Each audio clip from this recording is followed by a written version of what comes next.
eh, pemerintah pernah memberikan akses kemudahan penerbitan sertifikat lewat program PTSL namanya, PTSL.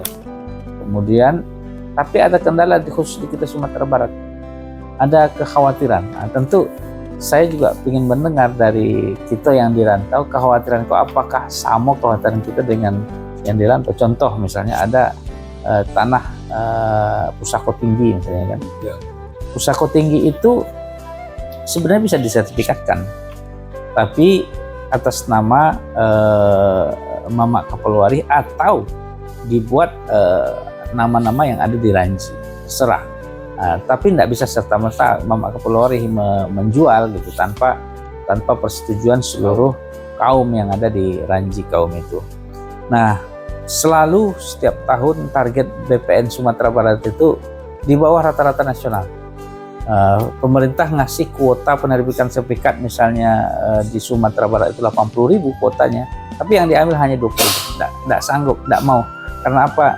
Ada keengganan untuk menerbitkan sertifikat. Nah, secara aset yang dihitung oleh negara dan termasuk perbankan, itu kalau tanah biasa tidak dinilai sebagai aset kalau tidak ada sertifikat. Ada sertifikat baru diberikan harga dia. Ada NJOP-nya, kemudian ada harga jualnya, diakui dia sebagai aset yang berharga gitu ya. Nah, tentu ini butuh masukan juga. Sejauh mana pandangan dari nenek mama, datuk-datuk yang berada di rantau terkait dengan program pemerintah itu. Apakah kita di Sumbar tetap mempertahankan budaya awak, tidak usah disertifikatkan tanah adat, tanah kaum, atau kita dorong untuk disertifikatkan biar bisa dipergunakan yang lebih berharga. Ya, tentu ide-ide ini selalu memunculkan perbedaan pandangan. Tapi tentu kita dalam mengambil kebijakan mana yang lebih maslahat bagi kaum awak itu yang kita ambil. Sisi lain juga ada hal-hal yang mungkin menjadi kearifan lokal kita ya.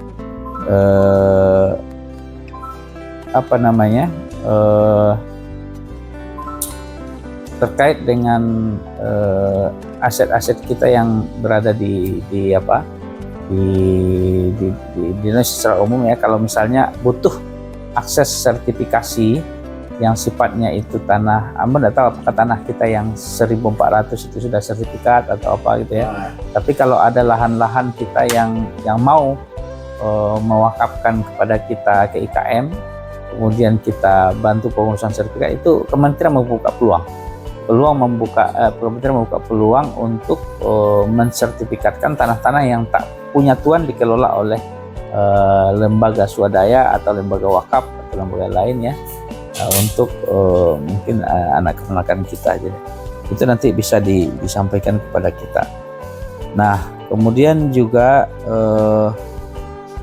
terkait dengan yang sifatnya advokasi ya, baik advokasi anggaran, advokasi kasus segala macam. Soalnya kita siap bersinergi ya.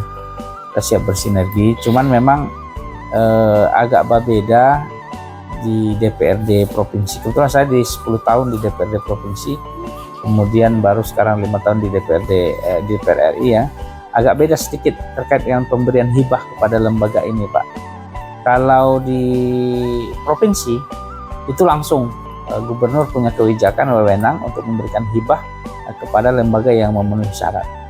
Nah, kalau tempat kita di Mendagri, ini di Jakarta itu tentu mungkin salah satu yang paling mudah itu adalah dapat hibah IKM dari Pemprov DKI. Tapi kita sebagai orang politik kan kita juga punya jaringan ke situ gitu ya. Contoh misalnya ketua DPRD DKI kan dari PKS Pak Khairuddin. Nah, kapan-kapan kita mungkin Bang Aprol kita audiensi bahwa kita di Jakarta ini secara politik sebenarnya punya kekuatan IKM ya. Tanah Abang, kemudian ini kalau butuh di waktu-waktu tertentu kita punya sumber suara, sumber ini gitu kan, power gitu kan. Nah, kapan-kapan kita audiensi dengan Pak Ketua DPRD DKI Bang Abrar. Nah, di situ nanti bisa kita tawarkan proposal langsung tuh. hibahnya itu apakah IKM-nya atau masjidnya atau apanya, dan itu sangat memungkinkan dalam waktu cepat gitu ya. Nah itu nanti bisa kita tindak lanjuti. Nah terkait dengan yang disampaikan oleh Bang T. Ali, kita alhamdulillah di Dapil Sumatera Barat kita punya perwakilan-perwakilan di hampir merata di seluruh komisi ya. Jadi yang terkait komisi 2 saya sendiri di sini.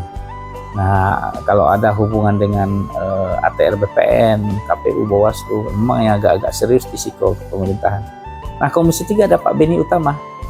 Pak Beni Utama yang bisa inline langsung dengan kejaksaan, kepolisian, kemudian penegak hukum secara ini. Kalau ada hal-hal warga kita yang mendapatkan perlakuan yang melanggar hukum, tidak adil, nanti bisa lewat beliau Pak Beni Utama. Jadi kalau Ambosul Bang Nazri tadi, ini potensi-potensi ini diundang aja semuanya di Munas IKM besok kan, sehingga cantolan IKM itu kalau ada masalah tanah Rahmat Saleh, masalah aparatur Rahmat Saleh, masalah yang terkait dengan BKN Rahmat Saleh, masalah hukum Pak Beni, masalah tani nelayan Kak Cindy gitu ya, masalah infrastruktur Kazigo, ya kan, kemudian masalah yang terkait dengan BUMN itu segala macam, pulang kampung Basamo ada Andre ya kan, kemudian ada keagamaan ada Bu Lisda. Nah, jadi kita tersebar nih lengkap. Jadi usul Ambo Bang Abrar di data betul sumber daya kita ya, UKM itu diundang aja gitu ya, dan insya Allah kita siap untuk bersinergi sesuai dengan yang bisa kita bantu dan tupoksi kita gitu kan ya. Alhamdulillah berarti kan ada peluang-peluang bagi kita untuk menyalurkan kepentingan anak keponakan kita yang dirantau, termasuk di daerah. Nah jadi kemudian termasuk yang undangan dari Muhammadiyah ya, dari Pak Anwar Abbas. Insya Allah intinya selagi cocok jadwal Pak Edmond pada tua, insya Allah kita akan ikut. Dan termasuk Ambo salah satu ada istilahnya Alek Muhammadiyah gitu ya. Jadi Ambo masuk, kemarin kita pertemuan di PP Muhammadiyah untuk konsolidasi anggota DPR se-Indonesia yang itu kita juga tergabung di Muhammadiyah. Nah jadi termasuk nanti tentu kita kuatkan yang KM-nya di situ gitu ya. Insya Allah. Jadi kita tunggu aja kapan pemberitahuannya nanti Pak, untuk kita lakukan. Dan kalau ada hal-hal yang terkait dengan urusan kita ya, kalau Komisi 2 tadi jelas itu tupoksinya Pak Sekjen. Kalau yang lain-lain tentu bisa kita sampaikan ke anggota DPR RI yang lain kan. Kemudian Ambo kebetulan sampai sekarang itu sekretaris DPW PKS Sumbar. Jadi ketuanya Buya Mahyildi. Nah, jadi beliau terpilih dan insya Allah dilantik besok tanggal 6 Februari ya. Kita juga sama dengan Pasko ya, Pasko Gerindra. Dia juga domisili besar di Jakarta juga. Jadi keluarganya apa sekolah di Jakarta itu juga bisa kita kuatkan ya. Nah artinya kalau misalnya ada hal-hal tertentu yang bisa perlu kita komunikasi dengan Pak Gubernur, kalau agak susah secara birokrasi pemerintahan formal, nanti sampaikan aja ke kita biar kita komunikasi lebih cepat gitu ya. Insya Allah kita akan sampaikan ke. Dan Buya itu sependek pengetahuan Ambo, beliau sangat respect terhadap undang-undangan. Selagi ada di Jakarta, kemudian ada orang Minang yang butuh, ini beliau akan support gitu ya. Itu mungkin Bapak-bapak sekalian